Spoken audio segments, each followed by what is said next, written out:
Muito bem, vamos dar início então ao nosso de eletromagnetismo 1, na sua segunda etapa, né?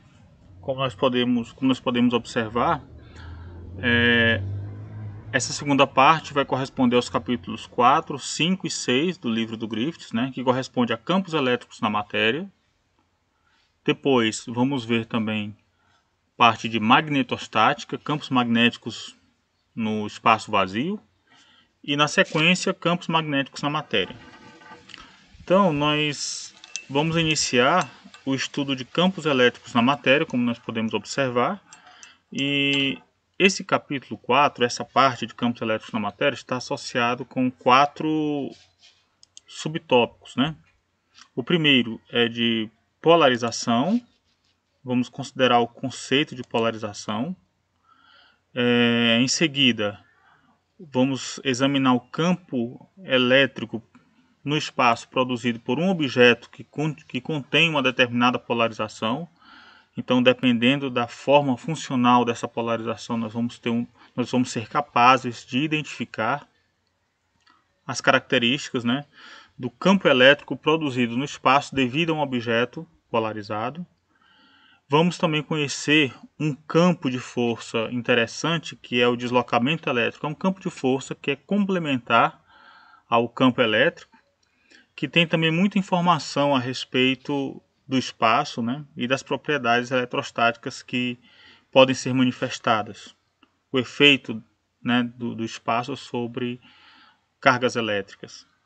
E por fim, vamos fazer uso principalmente, né, daquelas técnicas especiais do capítulo 3, especialmente separação de variáveis, na resolução de problemas com condições de contorno, especialmente na fronteira entre dois materiais dielétricos diferentes. E com relação a esse ponto, né, os materiais que nós vamos considerar são os dielétricos lineares. Vamos então considerar apenas a situação de dielétricos lineares, onde nós vamos aplicar as técnicas que nós aprendemos de separação de variáveis para resolver problemas de condições de contorno.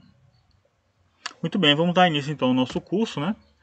Primeira coisa que nós devemos considerar é a classificação que se costuma fazer dos tipos de materiais com relação à facilidade que eles têm de permitir a passagem ou a livre condução de cargas elétricas. Então, o primeiro deles é o conceito de condutores isolantes, isolantes também chamados de dielétricos. O primeiro deles é condutores, né? Condutores são aqueles materiais que possuem uma fonte ilimitada de cargas elétricas. Em outras palavras, as cargas elétricas podem se mover livremente pelo material ou através do material, de modo que essas cargas não estão firmemente ou ligadas de modo fixo a um determinado átomo ou molécula. Então as cargas estão livres para se mover através do material.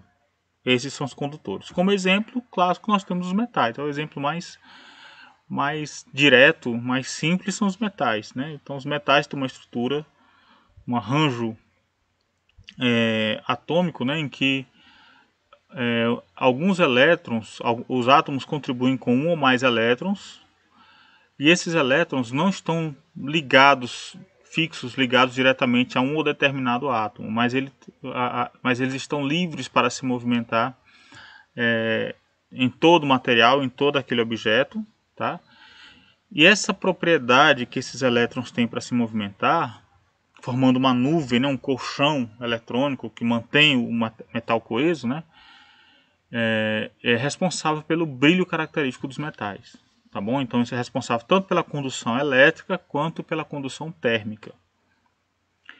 Bem, além dos condutores, como a gente já comentou, tem também os isolantes ou dielétricos. Os dielétricos, de modo diferente dos condutores, são aqueles nos quais as cargas elétricas estão presas a átomos ou moléculas específicos. Como exemplo de isolantes, nós temos plásticos e borrachas, né? Lembrando que os plásticos são uma classe especial dos chamados materiais poliméricos. E os polímeros podem existir também existem polímeros condutores e polímeros isolantes. Então, como exemplo de polímeros isolantes, os plásticos, né, como o PVC, o polietileno e muitos outros materiais são utilizados, dentre outras coisas, como material isolante, como a gente pode ver aqui, olha, a borracha, né, luvas de proteção, botas, e também como material da fita isolante.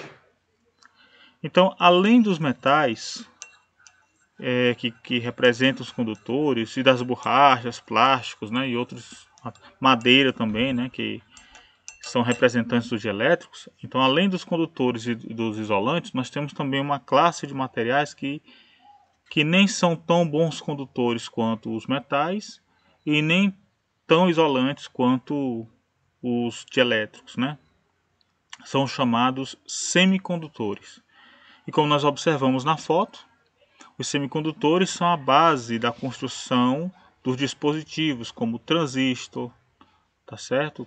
Como circuitos integrados.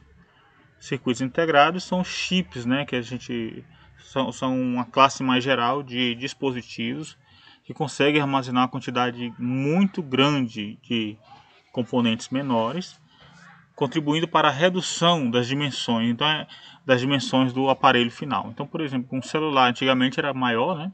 Hoje eles são muito menores por causa da construção de componentes como o chip de computador que conseguem englobar uma grande quantidade de componentes internamente. Mas todos eles, a base de construção, são materiais semicondutores. Aqui também podemos observar um dispositivo que é o diodo, né? O diodo é esse componente pretinho aqui, que ele é um semicondutor, ele só permite a passagem de carga elétrica em um determinado sentido.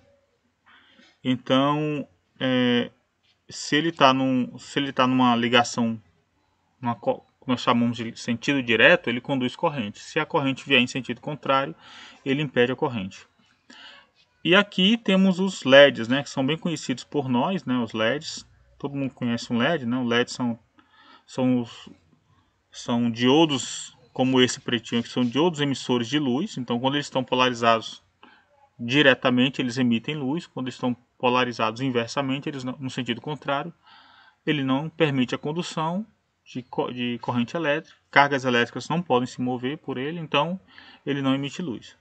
Então são muito utilizados eles em displays, TVs, né, monitores de computador, e são a base, né, é uma junção semicondutora de dois materiais que tem um caráter semicondutor. Muito bem, então, para entender um pouquinho mais sobre polarização, para entender o conceito de polarização, é importante nós considerarmos um conceito, primeiramente o conceito de dipolo induzido. Então, o que é uma molécula dipolar ou o que é um dipolo elétrico?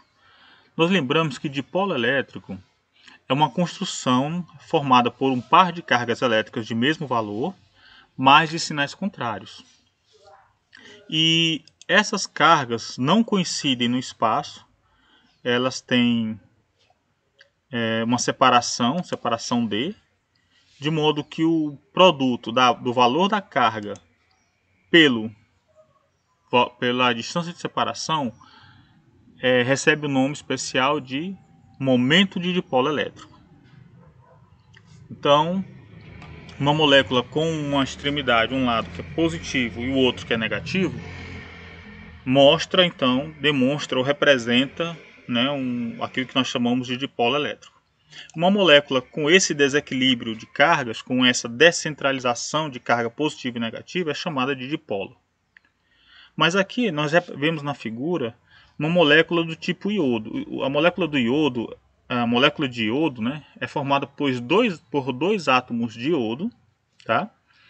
E como esses átomos são iguais, como nós observamos, esses átomos são iguais, a nuvem eletrônica, que é a região do espaço ocupada pelo par de elétrons da ligação covalente, ela tende a se distribuir de modo igual para os dois átomos. Não há razão física para que os dois elétrons prefiram um átomo a outro, visto que os dois átomos de iodo são iguais. Agora, o que nós queremos destacar é como duas moléculas de iodo, ou seja, como duas moléculas de I2, como nós observamos na figura, como elas se relacionam? Ora, elas interagem da seguinte maneira, ó, a figura já está dando resposta para nós, por meio de uma repulsão elétrica. Como assim? Por quê? Como nós observamos, a nuvem eletrônica de uma molécula, ela vai encontrar primeiramente a nuvem eletrônica da outra, quando as duas moléculas de I2 se aproximam.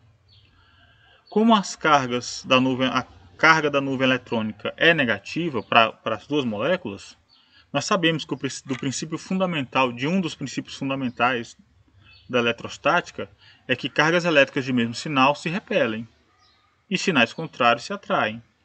Mas aqui as duas nuvens eletrônicas são negativas, então elas vão se repelir. Essas moléculas de iodo, elas dificilmente vão interagir umas com as outras. Especialmente porque elas não têm o porquê se conectar, o porquê interagir, porquê ligar uma à outra. Uma vez que um átomo de iodo encontrou outro átomo de iodo e as condições foram propícias, elas se ligam, esses dois átomos se ligam para formar uma molécula de iodo, a molécula I2. Mas quando uma molécula de I2 encontra outra molécula de I2, elas não reagem mais. As moléculas, os átomos aí encontraram uma configuração de energia estável. Portanto, isso significa que elas não têm interesse nenhum em se relacionar uma com a outra. Mas digamos que, por um mecanismo externo, nós conseguimos favorecer um átomo em relação a outro. Quer dizer, um átomo fica mais tempo com a nuvem eletrônica, ou a distribuição espacial da nuvem eletrônica dos dois elétrons é maior para um átomo do que para outro, como a gente pode observar na figura. Criamos, por um meio, né, que a gente não vai considerar agora, criamos um deslocamento da nuvem eletrônica para o átomo da esquerda.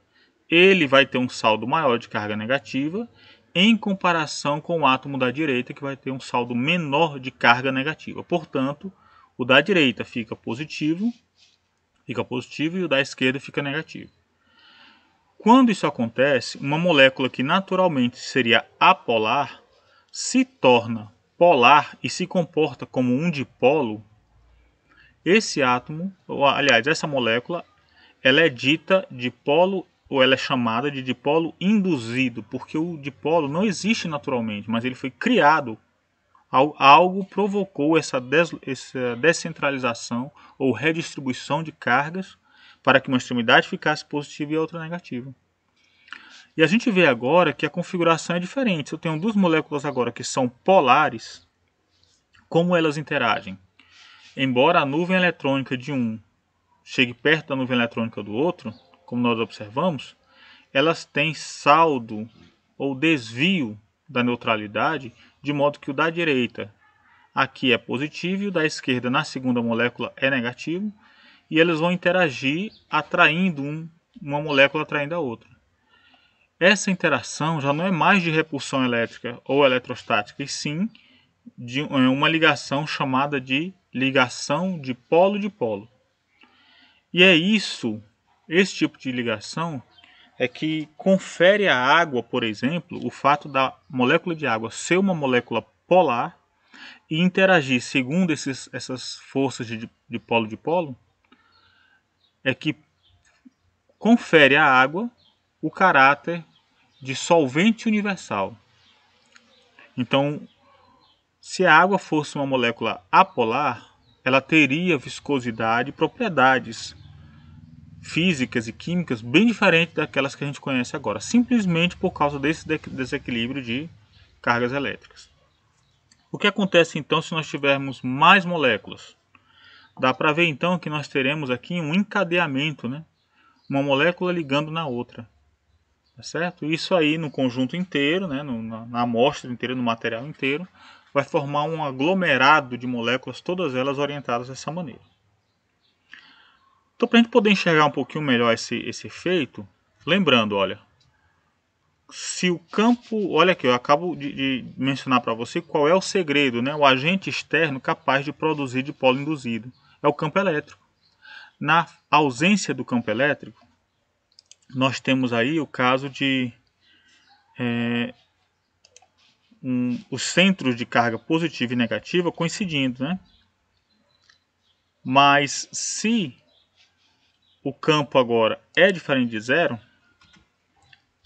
por exemplo, um campo apontando para a direita, né, da esquerda para a direita, ele vai promover aí o movimento, né, o deslocamento relativo dos centros de carga positivo e negativo, de modo que, nesse caso, como o campo elétrico aponta da esquerda para a direita, então o campo elétrico provocado é produzido por cargas elétricas, é como se nós tivéssemos colocado esse conjunto inteiro numa região aqui, olha, aqui à esquerda, cargas positivas produzindo, sendo a origem de campo elétrico, linhas de campo elétrico, e aqui à direita, cargas negativas, recebendo as linhas de campo. Então, as cargas negativas vão atrair as cargas positivas para a direita, enquanto que as cargas negativas, que antes estavam coincidindo com as positivas, vão ser atraídas para a esquerda. Então, quando essa força pelo campo externo puxa as cargas, essas cargas, o centro de carga positivo e negativo, também estão se atraindo. Quando essa força provocada pelo campo externo equilibra a força de atração, encontramos então a distância D de separação do dipolo elétrico. Quais são as consequências? Olha, no material, a consequência é que se eu tenho um material com uma certa quantidade de dipolos elétricos, cada molécula dessa possuindo um momento de dipolo, lembrando que o momento de dipolo é o produto da distância de separação entre as cargas do dipolo pelo valor da carga. Pzinho, né, é igual a Q vezes D, tá? Então aqui nós vamos ter, se eu aplico um campo elétrico externo, dentro da molécula dipolar, carga positiva de um lado e carga negativa do outro, o campo elétrico dentro da molécula dipolar aponta em sentido contrário. Somando a contribuição de todos esses campos elétricos dipolares internos, nós vamos ter EI, e por fora um campo externo o campo resultante dentro do material vai ser esse campo externo somado vetorialmente com esse.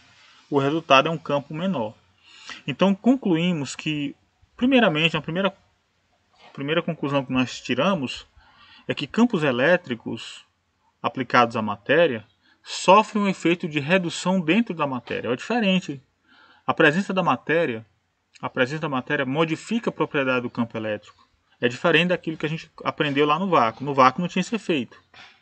Mas aqui tem matéria, pode criar ou alterar a posição dos momentos de dipolo.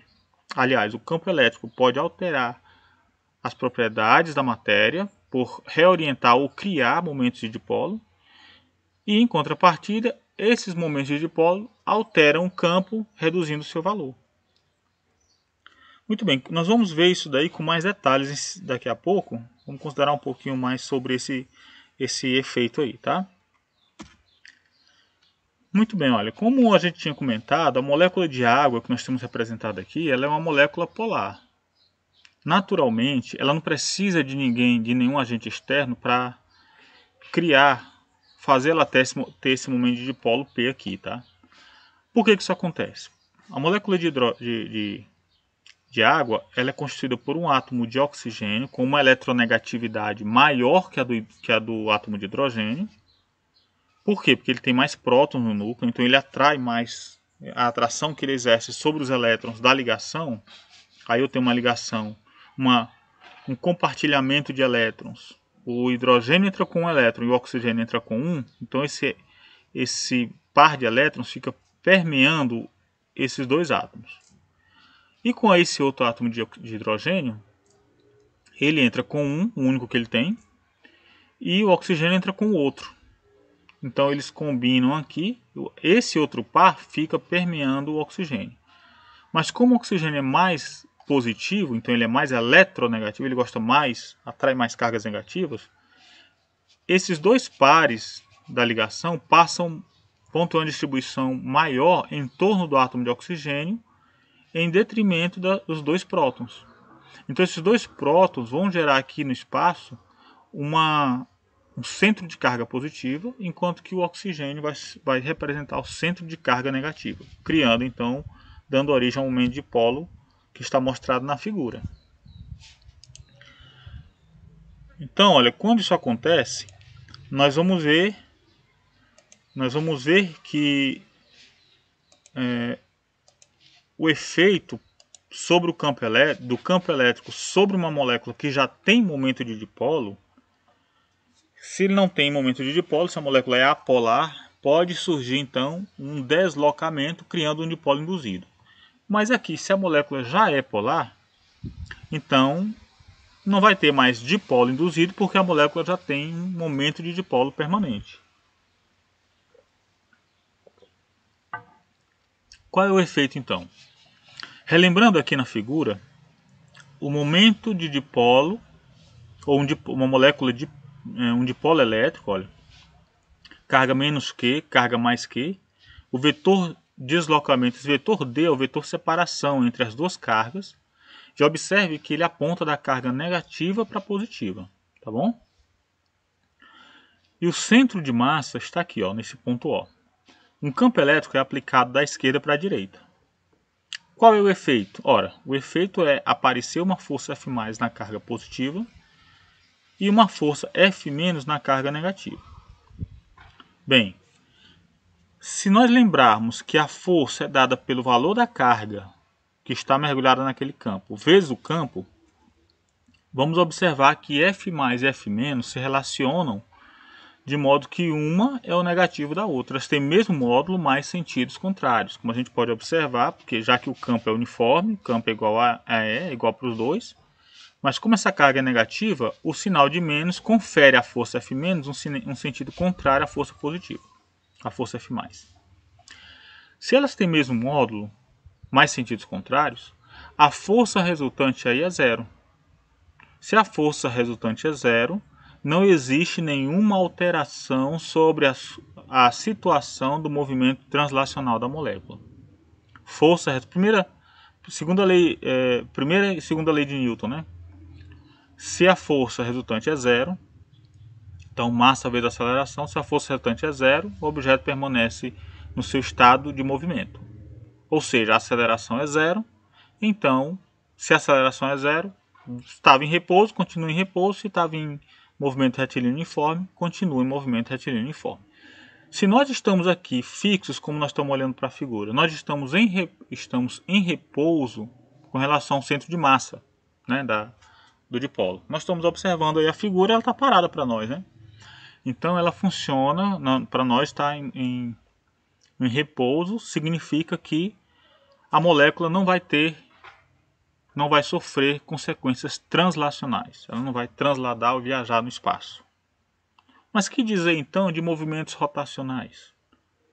Para considerar os movimentos rotacionais, nós precisamos considerar, como nós fizemos lá com a força total, considerar o torque total. O torque é dado por R externo F+.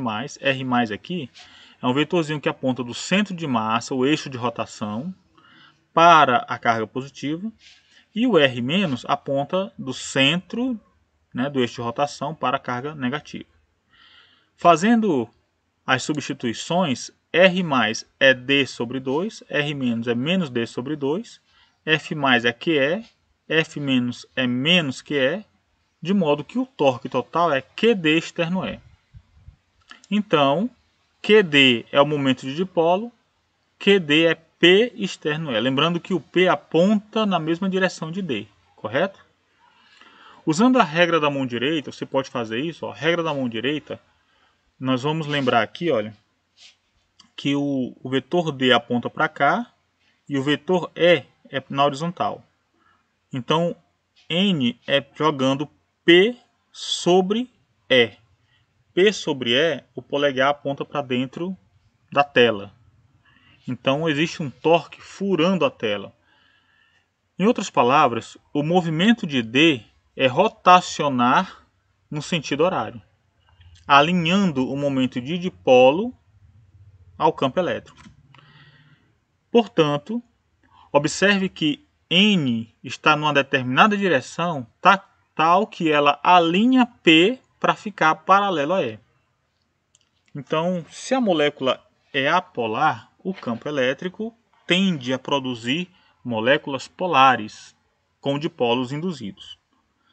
Se a molécula é polar, o campo elétrico uniforme tende a produzir uma rotação para alinhar o dipolo ao campo elétrico.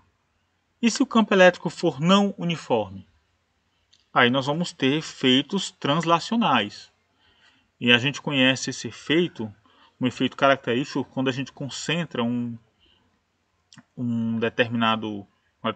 campo elétrico muito intenso, mas não uniforme.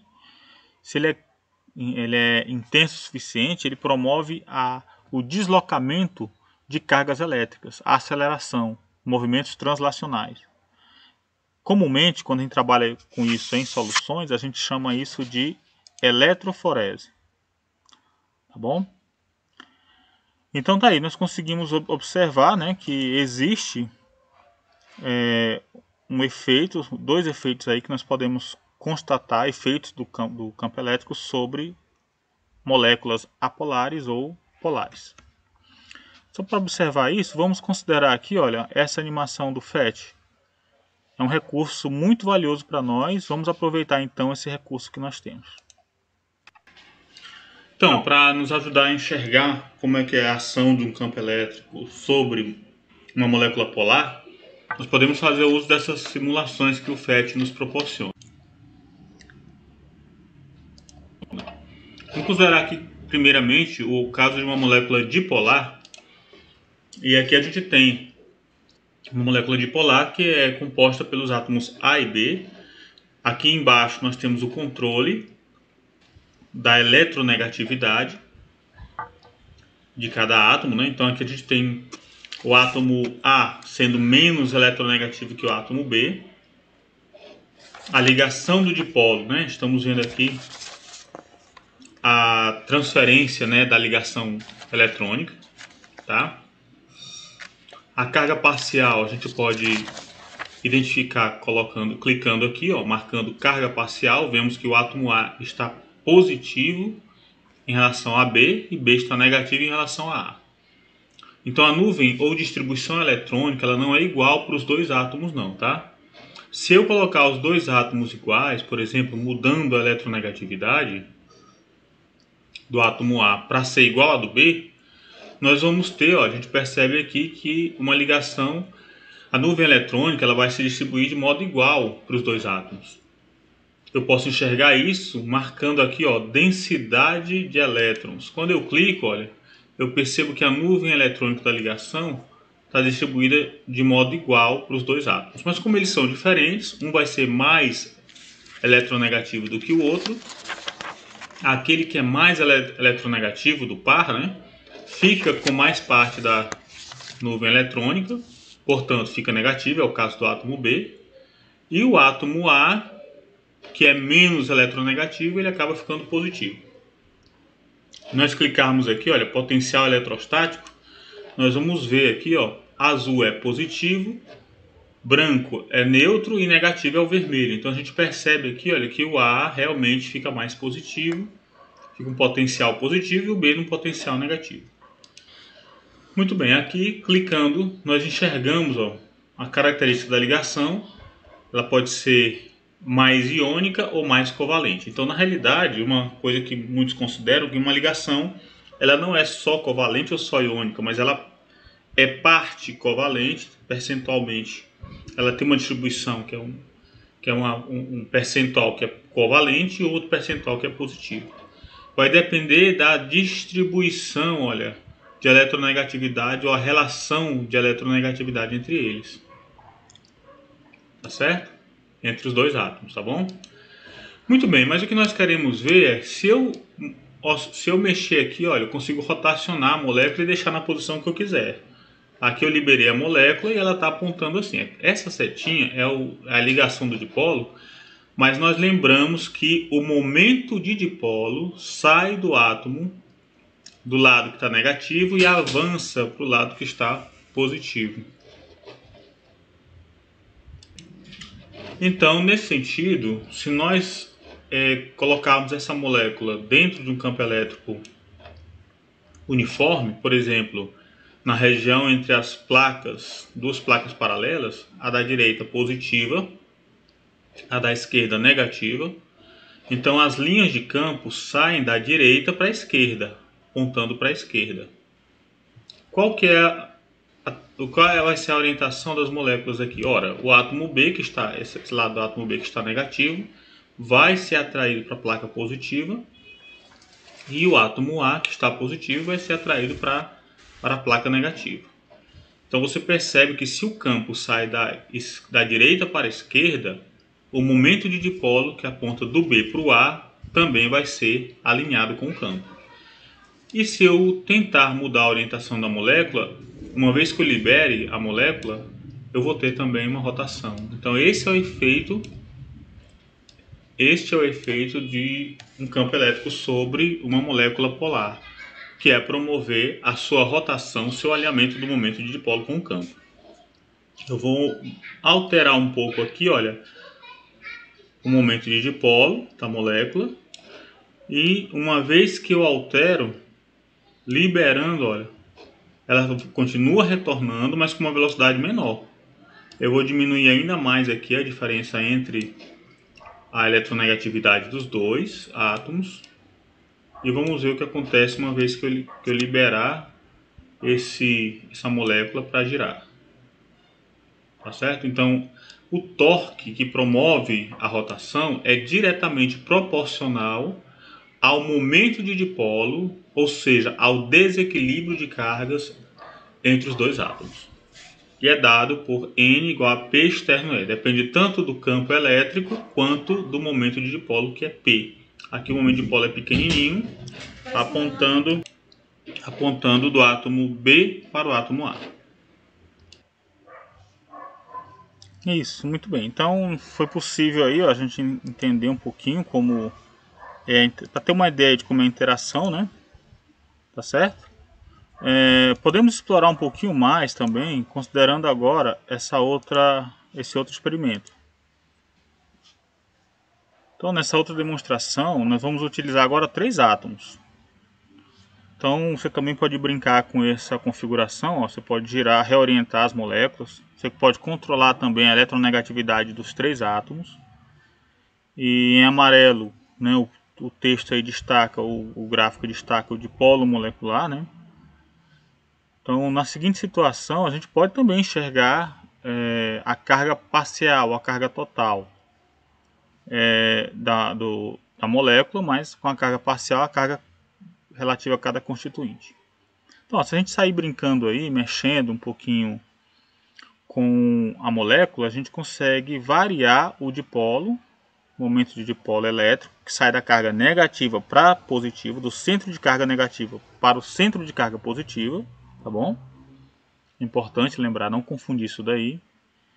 E podemos verificar que esse momento de dipolo depende tanto do deslocamento quanto do deslocamento da nuvem eletrônica, quanto da geometria molecular. E o efeito sobre uma molécula polar, como no caso da água, dentro de um campo elétrico, sobre essa molécula polar, é o mesmo, provocar rotação. Então, se eu girar aqui um pouquinho, ó, naturalmente ela vai voltar. O momento de dipolo aí é muito pequeno, e como nós vimos, o torque é proporcional a P e a E. Então, o torque é P externo E. Aumentando aí, ó, ou diminuindo o momento de dipolo, a gente vai aumentar ou diminuir o torque. E isso aí vai afetar a rapidez com que essa molécula vai girar para se alinhar ao campo elétrico externo. Tá bom? Então aproveitem bem essa ferramenta do FET, tá? São ferramentas úteis, eu vou disponibilizar o link para vocês acessarem aí, tá? Muito bem, então ó, na sequência, vamos considerar aqui o exercício resolvido número 1, né? Que é o exemplo 4.1. E nesse exemplo, considere aqui, olha, um é um exemplo resolvido, problema resolvido do próprio Griffiths, né? Um exemplo de um modelo atômico, um modelo primitivo, né, do átomo, consiste de um núcleo pontual de carga mais Q, como nós observamos na figura, né? Carga pontual mais Q. A gente sabe que as dimensões do átomo é muito maior do que a do núcleo, então ela é uma carga pontual mais Q, rodeada por uma nuvem esférica carregada negativamente. Então toda essa nuvem esférica aqui tem carga menos Q. E o núcleo, bem no centro, tem carga mais Q. O raio, né, dessa esfera é A, e nessa configuração, os centros de carga elétrica, positivo e negativo, os delta mais e o delta menos, coincidem. Mas a proposta é: calcule a polarizabilidade atômica do átomo. Polarizabilidade tem a ver com a facilidade que nós temos, que o campo elétrico que nós aplicarmos tem para separar os centros de carga. Se o campo elétrico é zero, como nós vimos, os centros de carga coincidem. Mas se eu aplicar um determinado campo elétrico, os centros de carga são deslocados até uma posição de equilíbrio, quando a força de interação interna do núcleo com a nuvem, né, ou com os dois centros de carga positivo e negativo, equilibram o efeito da carga do campo externo. Então vamos considerar, olha, quando isso acontece, o campo elétrico é aplicado, ele promove o deslocamento, a descentralização, e esse vetor D, essa grandeza D é a separação entre o centro de carga positivo e o centro de carga negativo. Esse D é tal que a força aplicada pelo campo externo é igual à força exercida, a força de atração exercida entre os dois centros de carga. Essa força externa provocada por esse campo externo. Então imagine a seguinte ideia. Nós já resolvemos lá no capítulo 2 situações para determinar o campo elétrico em toda a região do espaço, produzido por uma distribuição uniforme ρ, uma distribuição esférica ρ. Um ρ é uma densidade de carga uniforme constante, esse ρ é constante, que é distribuída numa certa região esférica de raio A. Então, aplicando a lei de Gauss, nós resolvemos problemas assim. Aplicando a lei de Gauss, calculamos o campo elétrico externo e o campo elétrico interno. Numa determinada posição, R menor do que A, onde R aqui vale D, traçamos uma gaussiana e calculamos o campo elétrico aqui, depende apenas da carga interna, da carga envolvida por essa gaussiana. O resultado é o campo interno nessa posição aqui, onde eu vou colocar essa carga mais Q, esse núcleo, é 1 sobre 4πε0 QD sobre A3, A ao cubo. Então a gente tem aqui o campo elétrico nessa região do espaço. Esse campo vai ser o mesmo campo sentido, é o campo de atração, esse mesmo campo é o campo exercido de atração entre a nuvem eletrônica e o próton, e o núcleo, mas vai ser também o mesmo valor exercido, o mesmo valor do campo elétrico externo, porque esses dois estão em equilíbrio nessa posição. Se um campo fosse maior que o outro, ou essa carga seria deslocada um pouquinho mais, ou não seria deslocada, ou seria deslocada um pouquinho menos. Bem, já que o campo é 1 sobre 4πε0 QD sobre A3, lembramos que QD é o momento de dipolo, associado a essa nova configuração. Então, se nós isolarmos QD e chamamos de P, momento de dipolo, qual é a relação entre o momento de dipolo induzido, o momento de dipolo formado, e o campo elétrico que provocou isso? Ora, se o momento de dipolo é QD, então P, Q vezes D, é igual a 4πε0A3 vezes o E. Perceba então que a constante de proporcionalidade entre a causa, que é o campo, e o efeito, que é o momento de dipolo, é 4πε0A ao cubo. Isso é o que nós chamamos de polarizabilidade. Então a polarizabilidade é a constante de proporcionalidade ou o fator de proporcionalidade entre a causa e o efeito, entre o campo elétrico e o momento de dipolo criado. Lembrando que o volume da esfera é 4/3 de π ao cubo, né, R3, podemos substituir aqui pelo volume e expressar a polarizabilidade apenas por fatores geométricos, 3ε0V, onde V é o volume do átomo. Então a gente percebe que quando temos átomos maiores, maior vai ser a polarizabilidade, mais fácil vai ser deslocar ou separar os centros de carga para um determinado campo. Bem, então, só lembrando, olha, que o momento de dipolo é αe. O momento de dipolo é a constante de proporcionalidade, a facilidade que o dipolo tem de ser formado, e o E fica sendo o fator causa, né? E na tabela 4.1 nós observamos aqui alguns valores típicos, né, de polarizabilidades atômicas. Para o hidrogênio 0,66, olha, ou 67, 0,67, e para o hélio 0,2.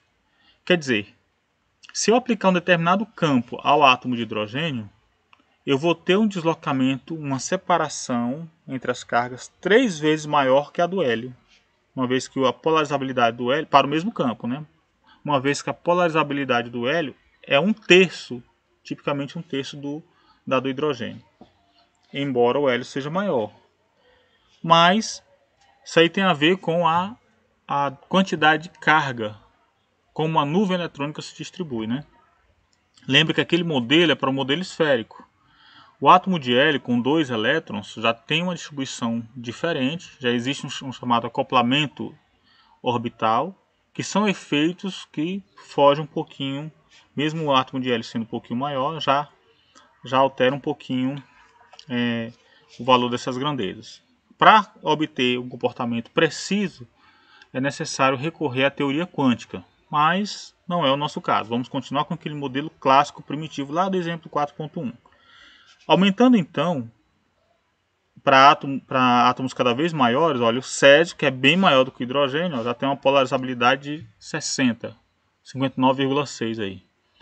Então, onde é mais fácil separar os centros de carga? No césio ou no hidrogênio? No césio, claro. Para um determinado campo é muito fácil, né, você criar um momento de dipolo num átomo de césio do que num átomo de hidrogênio. Aí podemos chegar no conceito, né, conceito-chave. Se num determinado material nós temos uma grande quantidade de moléculas polares, e quando nós aplicamos um campo, essas moléculas polares elas podem se realinhar em direção ao campo, chamamos de polarização a densidade volumétrica de momentos de dipolo, somados vetorialmente. Então a expressão é P, a polarização, é a soma vetorial de todos os momentos de dipolo num determinado volume do material, dividido por esse volume. Então, enquanto que o momento de dipolo é uma grandeza microscópica e pontual, a polarização é a sua contrapartida macroscópica, se diz respeito ao material como um todo. Ok? Vamos então aplicar um pouquinho mais, falar um pouquinho mais sobre esse conceito de polarização. Para entender melhor, vamos recorrer aqui a uma demonstração também do FET. Olha. Então, aqui nós temos uma situação onde nós temos um capacitor de placas paralelas e inicialmente, olha, os centros de carga dentro do material coincidem, porque a gente não aplicou campo nenhum, mas se eu aplicar uma diferença de potencial entre as placas do capacitor, linhas de campo vão sair da placa superior para a placa inferior. E o material, quando ele é inserido nessa região, percebam, existe uma força separando os centros de carga. Essa força é devido, como nós vimos, é devido ao campo elétrico que existe entre as placas do capacitor. Então, quando isso acontece, nós chamamos isso de polarização, quando existe a criação ou a presença de dipolos elétricos no material, a densidade desses dipolos elétricos é chamada de polarização. Então, ó, levando as linhas de campo saindo da carga da placa superior para a placa inferior, né? A gente pode colocar as linhas de campo e fica fácil, olha, a gente enxergar aí, olha. Se eu tirar as linhas de campo, a gente percebe que os centros de carga não coincidem mais no material que está entre as duas placas. A gente pode então brincar um pouquinho com esse sistema. Então o resultado é a gente modificar as propriedades do campo, tanto da energia armazenada quanto da diferença de potencial. E também das cargas em cada placa. Observando a capacitância, a carga e a energia armazenada, ó, percebemos que com o dielétrico e sem o dielétrico, os valores dessas grandezas, capacitância, carga e energia, são alteradas. E a propriedade do material que afeta esses valores é a constante dielétrica que está mostrada aí, olha. 2.1, 3.5, 4,7 para o vidro, por exemplo. Então, quanto maior o valor da constante dielétrica, maior vai ser o efeito. Tá bom? Então, vocês também são convidados e fortemente incentivados a fazer uso desse recurso aí e testar, né, por vocês mesmos essa propriedade ou efeito do campo elétrico sobre o material. Agora, ó, se a gente tem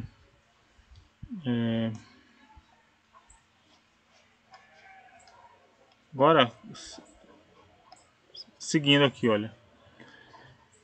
Qual é agora o efeito, uma vez que nós temos um material com uma determinada polarização, ou seja, momentos de dipolo que são orientados, né, dentro do material, e além disso, elas se organizam de uma determinada maneira que confere ao material uma polarização.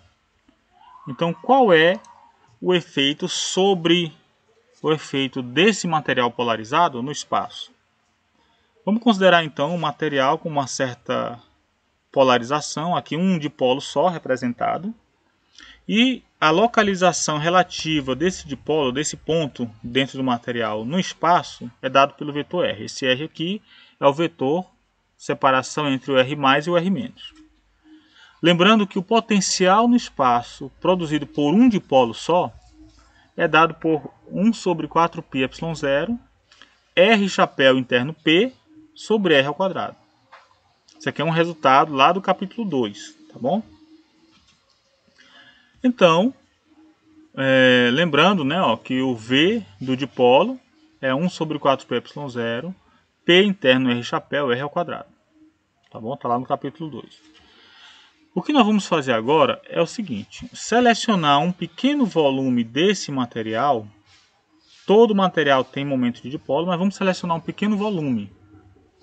Enquanto que um dipolo só contribui com esse potencial, esse pequeno volume vai corresponder a um pequeno dV,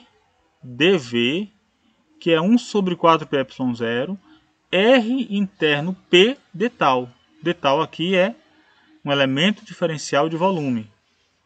Por quê? Porque o P, lembrando que P é igual a o Pzinho, momento de dipolo, é igual a P, polarização, vezes o volume.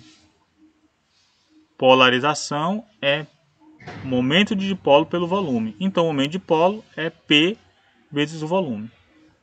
Se o dV é 1 sobre 4πε0 R interno Pzinho ou R interno Pzão de tal, que é volume, sobre R2, então o potencial total vai ser a integral. 1 sobre 4πε0, a integral de R interno P sobre R2 de tal. Lembrando que P aqui é a polarização total do material e de tal é o elemento de volume da peça inteira. Vamos trabalhar um pouquinho essa expressão. Essa expressão por si só, ela já é suficiente para nos dá, a princípio, nos dá o resultado do potencial, né, o potencial produzido no espaço devido a um material polarizado. Mas ela em si é difícil de trabalhar, né? A matemática em cima dessa expressão é difícil de trabalhar. Talvez não tenha uma aplicação prática, né, muito direta. Então vamos trabalhar um pouquinho isso daí. Olha. Lembrando, lá do capítulo 1, que o gradiente na coordenada linha de 1 sobre R, esse R itálico, né, na realidade é o gradiente nas variáveis linha de 1 sobre R menos R', é R versor sobre R ao quadrado. Então eu posso pegar esse termo, olha, esse termo aqui, e colocar gradiente linha de 1 sobre R. Como aqui nós temos um produto interno, podemos permutar a posição, colocar P interno R chapéu sobre R2, mais R chapéu sobre R2 é o gradiente linha de 1 sobre R. Então vamos ficar com V igual a 1 sobre 4πε0, a integral de P interno gradiente linha de 1 sobre R, de tal linha. Lembre-se, gradiente nas variáveis linha é diferente de gradiente nas variáveis sem linha. Tá certo? Existe uma diferença aí. Muito bem, ó. Vamos aproveitar alguns produtos, a regra do produto. O livro ele destaca para nós, na resolução, quando ele apresenta esse problema aqui, na equação 5, se não me engano, né? Equação 5. Mas a equação 5, lá do capítulo 1, não nos proporciona transformar essa expressão, ou seja, esse integrando, nesse integrando. Não dá para fazer isso. Você tem que usar, confira depois, você tem que usar a relação número 3 e não a 5. Tá bom? Observe isso. Então, nós podemos expressar P interno gradiente linha de 1 sobre R como gradiente linha interno P sobre R menos gradiente linha interno P sobre R. Transformamos essa expressão nesse menos esse. Como é uma integral da diferença, podemos escrever a diferença das integrais. E aqui nós temos o divergente de uma expressão no volume. Naturalmente, e eu tenho certeza disso, você lembrou do teorema do divergente aqui. Aplicando o teorema do divergente a essa primeira integral, nós trocamos a integral no volume por uma integral de superfície. Então esse potencial, essa contribuição no potencial do divergente linha de P sobre R, é na realidade a integral de superfície, a superfície fechada, de P interno dA' sobre R. Enfim, ficamos com o potencial assim, olha. O potencial é uma integral de superfície de P interno dA sobre R, com uma contribuição no volume do divergente de P sobre R. Essa expressão talvez não lhe diga muita coisa. Ou talvez você lembre das formas do potencial elétrico devido a uma distribuição linear, distribuição superficial ou distribuição volumétrica de carga. Quando nós recorremos a essas expressões, nós lembramos que o potencial devido a uma distribuição superficial de carga elétrica é uma integral de superfície de sigma sobre RdA.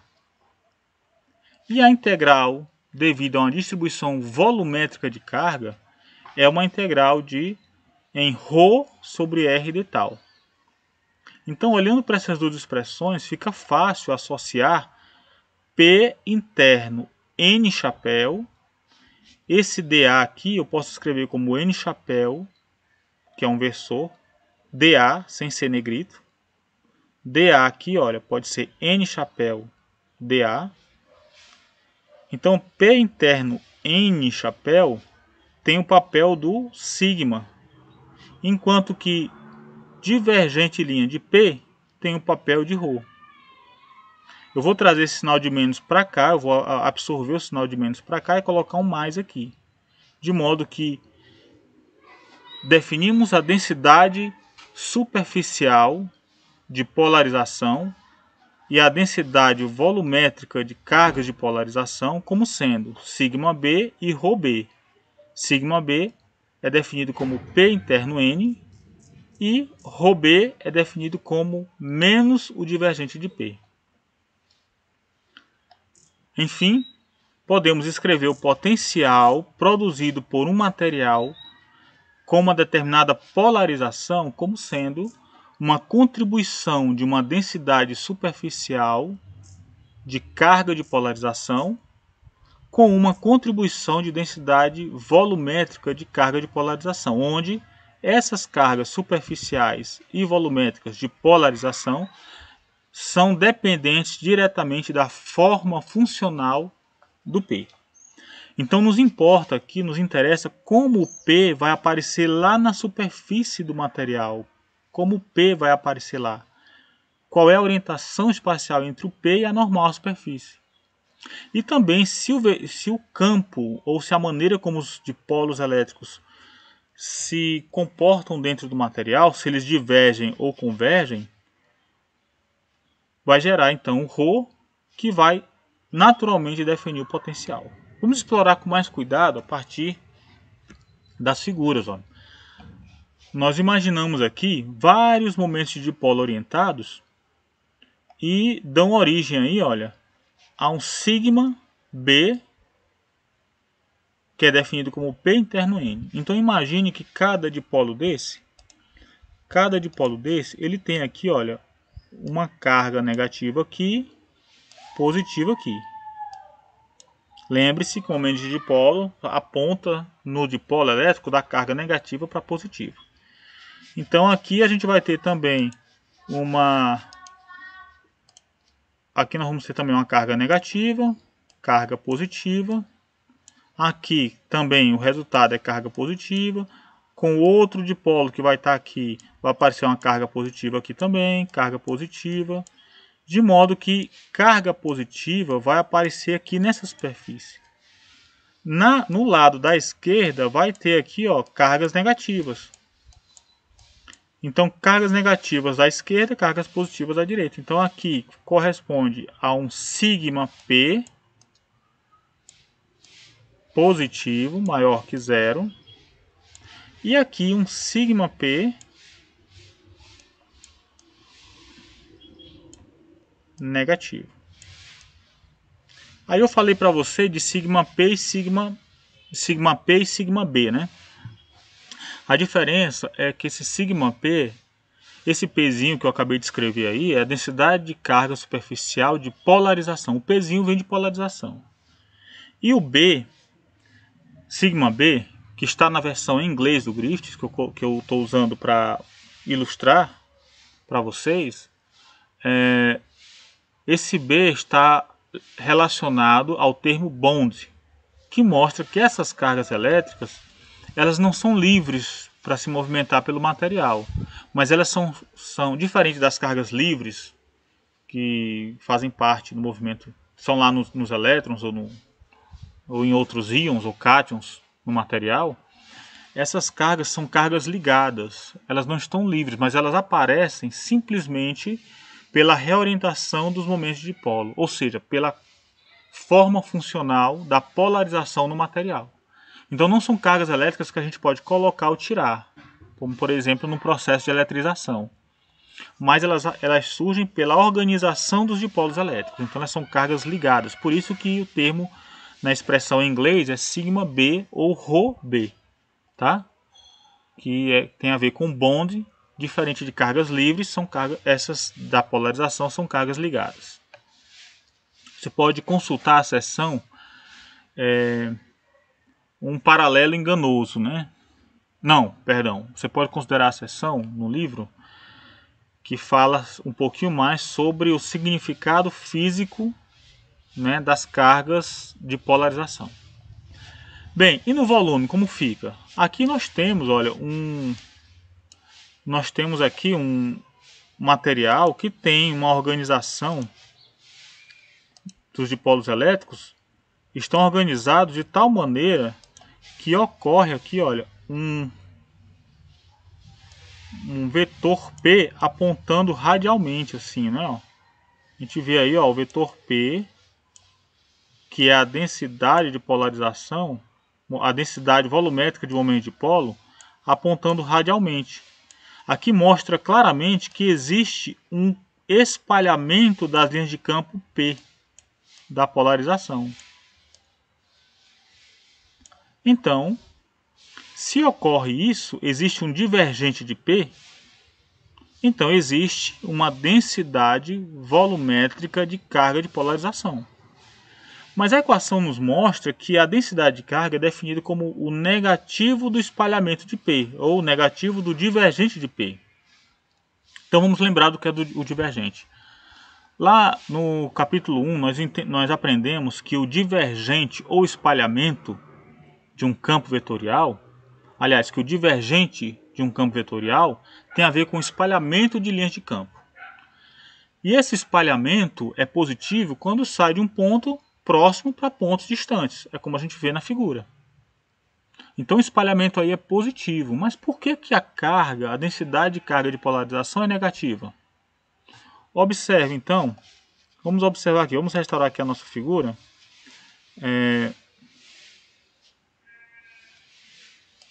Vamos restaurar aqui a nossa figura. Ó.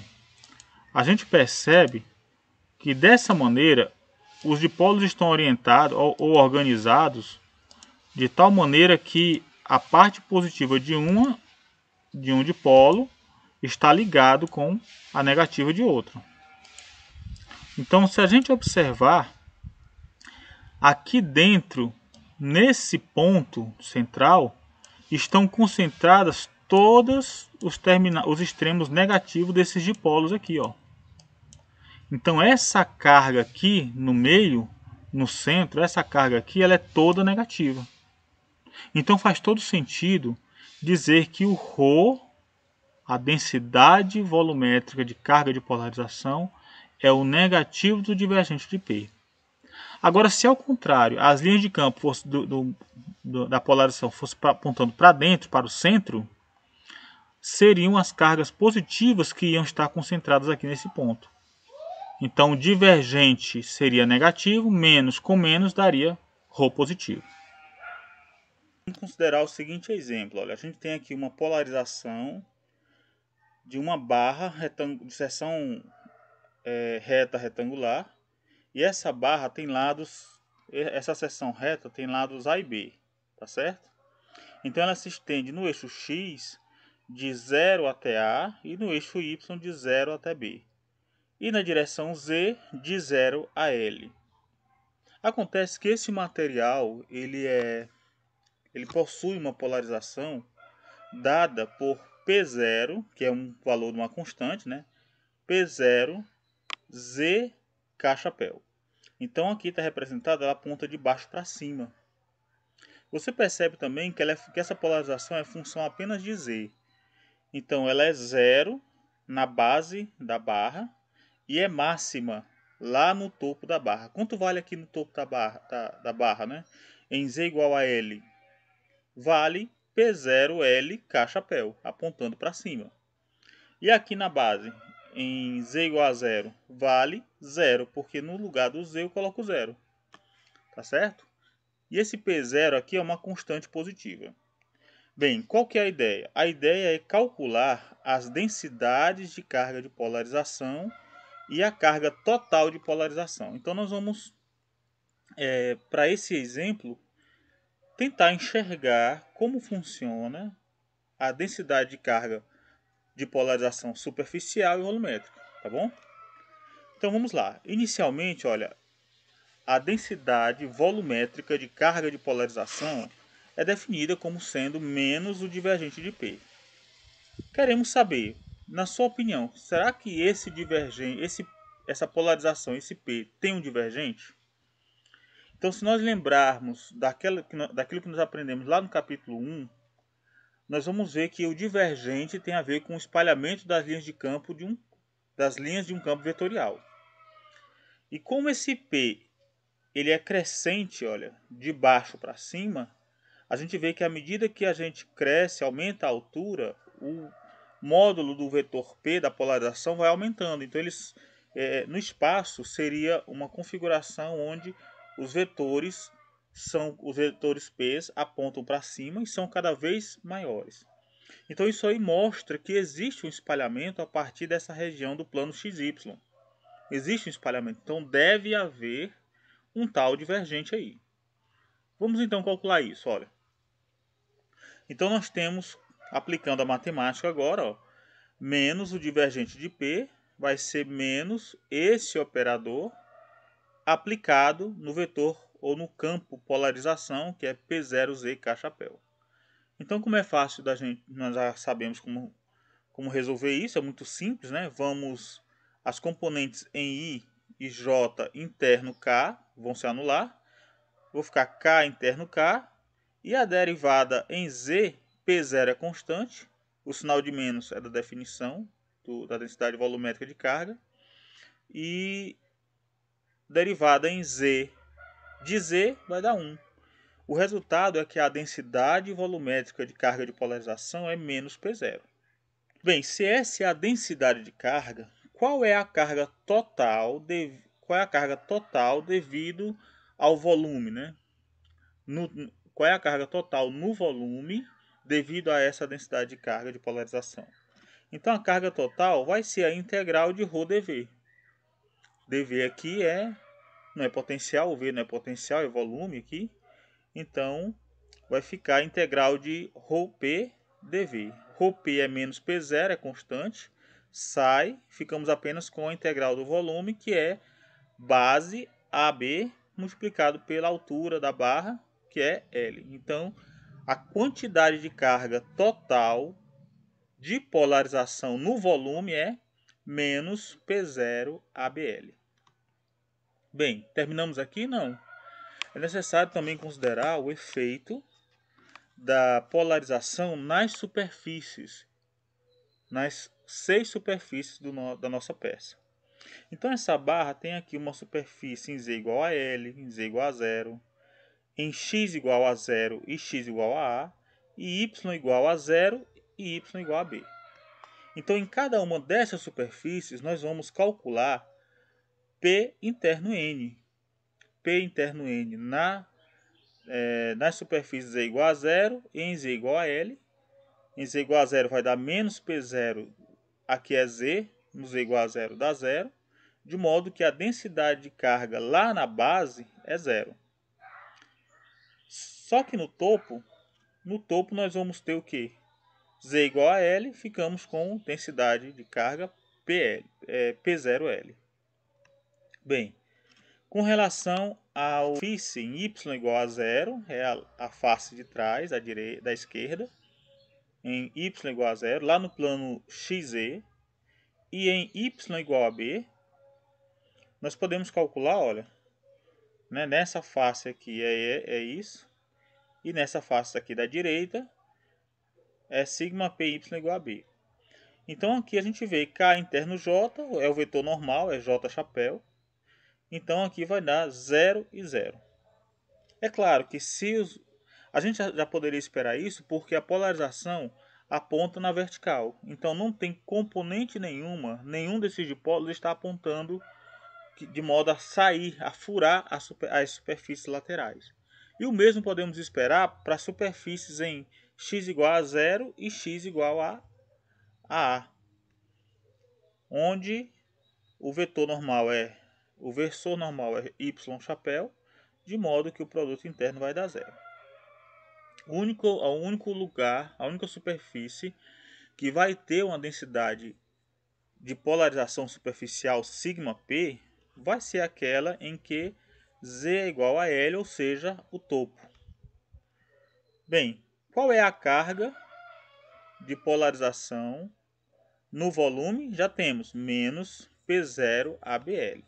Na superfície é a integral de sigma P em Z igual a L, é o único local onde a densidade de carga é diferente de zero, dA, onde dA é um elemento de superfície lá na tampa, no topo, né? A superfície total é AB. Então ficamos com P0L dA, P0L é constante, ficamos apenas com a área, o resultado é P0LAB. Bem, qual é a carga total? A carga total é a soma da quantidade de carga de polarização no volume e a quantidade de carga de polarização na superfície. Somando essas cargas, nós temos uma quantidade de carga total devido à polarização igual a zero. É interessante notar que essa carga não é uma carga livre, não é uma carga que veio de fora e eu coloquei como se eu pegasse, como se eu tivesse, por algum processo, eu provocasse a eletrização desse meio ou desse material. Na realidade, o que nós temos aí é apenas a organização, o arranjo dos dipolos, a fim de promover uma polarização dada por P0Z K-chapéu. Vamos passar aqui, olha, para um outro exemplo. Esse aqui é um exemplo 4.2 do nosso livro-texto. E nós vamos recorrer a alguns resultados anteriores para abreviar um pouco a nossa discussão, mas o importante é considerar a interpretação física dessas densidades de carga. A proposta é: encontre o campo elétrico produzido por uma esfera polarizada uniformemente e essa esfera tem raio Rzão. Então a figura mostra isso. Olha. É a figura 4.9, tem uma esfera de raio Rzão e a polarização é uniforme, então ela é apontando toda numa determinada direção. Nós vamos fazer um favor a nós mesmos, orientando a polarização com o eixo Z, alinhando a polarização com o eixo Z, para simplificar nossas contas. Então vamos lá. Nós podemos escolher o eixo Z para coincidir com a direção da polarização, como está a figura.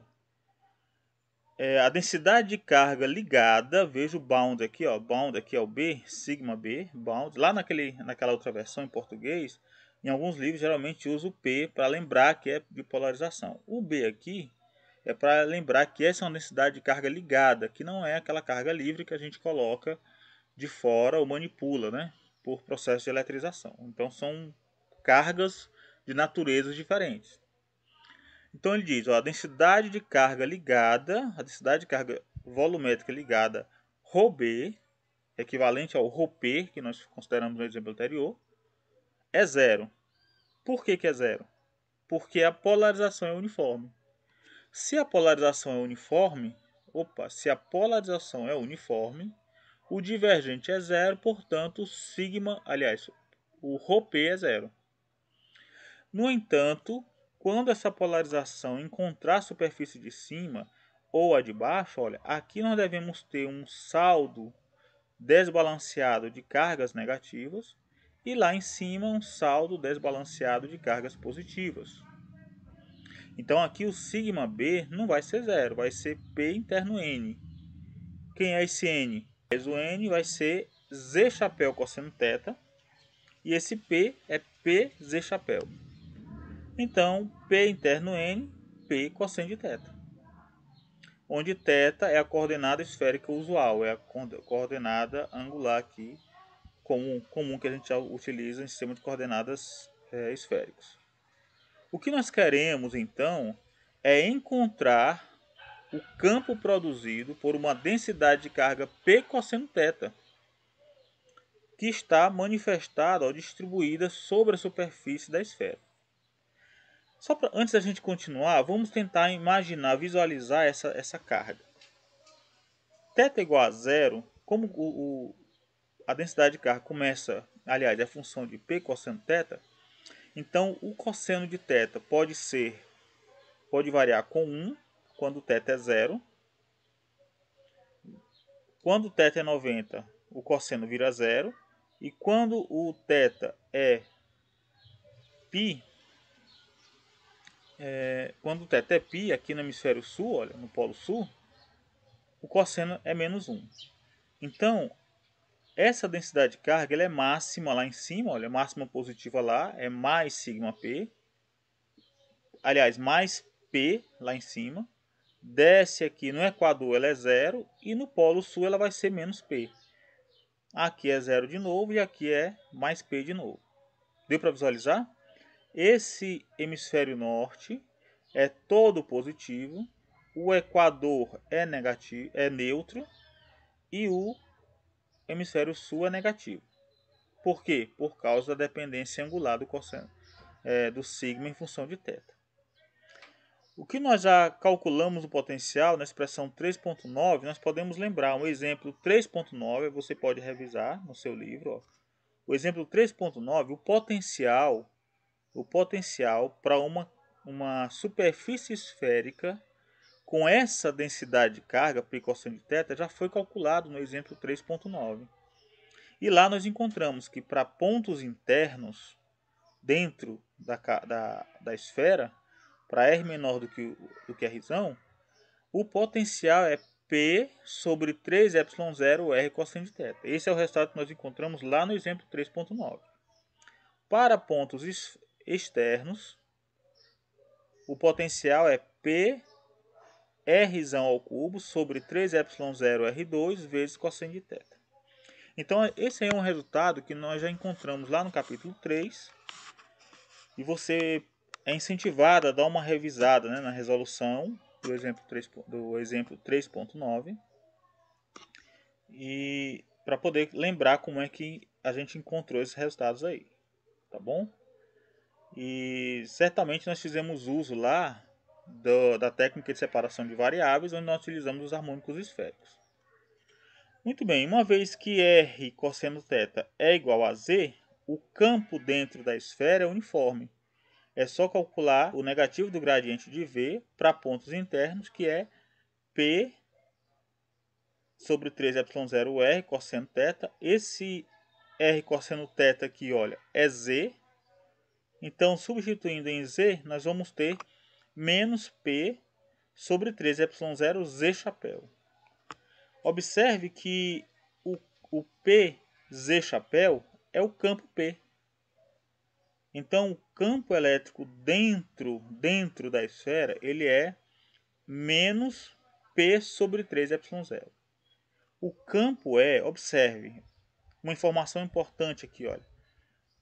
Enquanto a polarização aponta numa direção, o campo elétrico dentro aponta em sentido contrário. Observe a figura, olha. Enquanto a densidade de carga aqui é negativa no hemisfério sul e positiva no hemisfério norte, por fora as linhas de campo saem do topo para cima e chegam por baixo no hemisfério sul, mas dentro da esfera elas têm sentido contrário. As linhas de campo elétricos têm sentido contrário. Tá certo? Então é interessante porque as linhas de campo sempre vão nascer nas cargas positivas e morrer nas cargas negativas. As linhas de campo elétrico sempre nascem nas cargas positivas e morrem nas cargas As linhas de campo elétrico sempre nascem nas cargas positivas que estão no topo, no caso aqui estão no topo, olha, e morrem nas cargas negativas que estão aqui na base, no hemisfério sul.